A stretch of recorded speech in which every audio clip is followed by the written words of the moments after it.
Badge Beneath Her Skin, Chapter 1, The Stop. It was a hot August afternoon in the fictional city of East Elms, located on the edge of the Deep South, but with all the contradictions of modern America.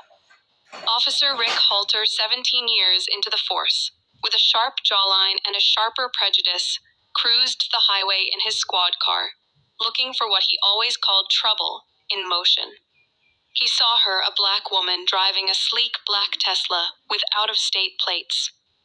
Not speeding, not swerving, just existing in the wrong place at the wrong time. Rick tapped the lights inside the Tesla. Avery Jordan felt the familiar wave of frustration tighten in her chest. She'd been stopped before, not for breaking the law, but for breaking expectations.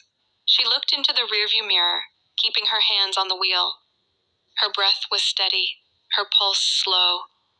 This wasn't her first time being seen as less than what she was. Rick approached the car with the air of a man about to make a point license and registration. He barked. Not a greeting, not a question. Avery offered a small smile. May I ask what I'm being pulled over for? Officer, ask all you want. License and registration. She handed it over, slow and deliberate, the way her father taught her you from D. See? What brings you out here, Miss Jordan? He asked with thinly veiled suspicion. Eyes scanning the interior of her spotless vehicle, she tilted her head, visiting family. I grew up not far from here. Rick's tone hardened. That right? Don't see too many folks with your kind of car in this part of the state, unless they're running something. Avery sighed.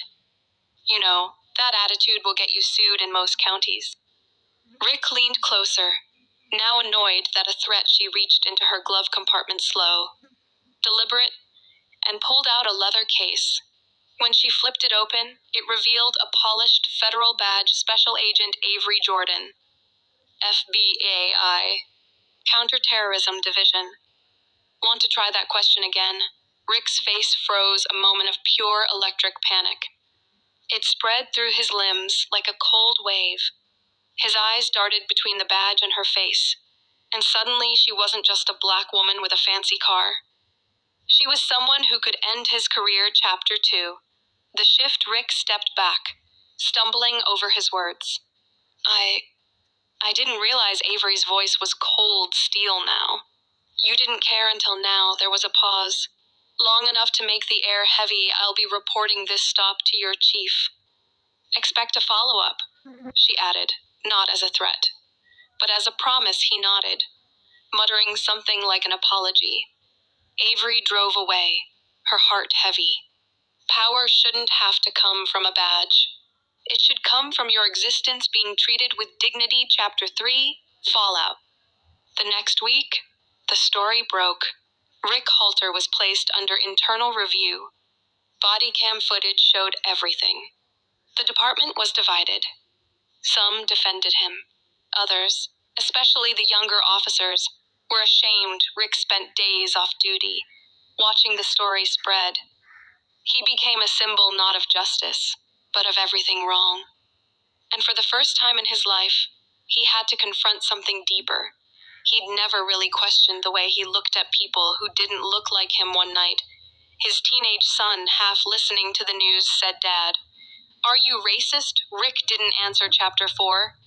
Reversal. 3 months later, a surprise invitation landed on Avery's desk. A request, speak at a police reform seminar in East Elms. Sponsored by none other than the same department. She almost said no, but something inside her shifted when she walked into the precinct auditorium. All eyes turned. She wore no uniform, no gun, just a microphone, and a voice full of lived experience. She spoke for 40 minutes.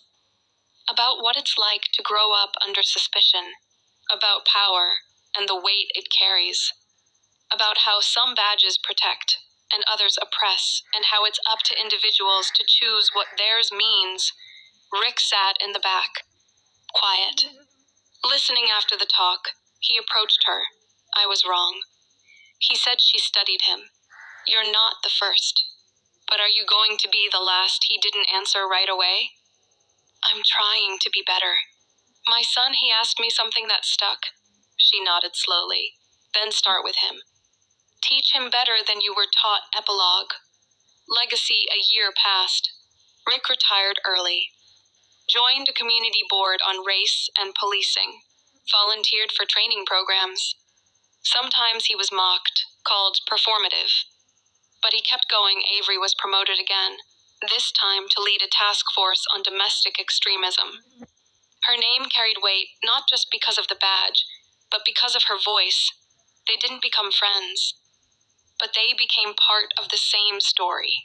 A story where accountability sparked change, where prejudice met power and blinked the badge beneath her skin. Isn't just a tale of justice served, it's about the uncomfortable work of transformation, one life at a time.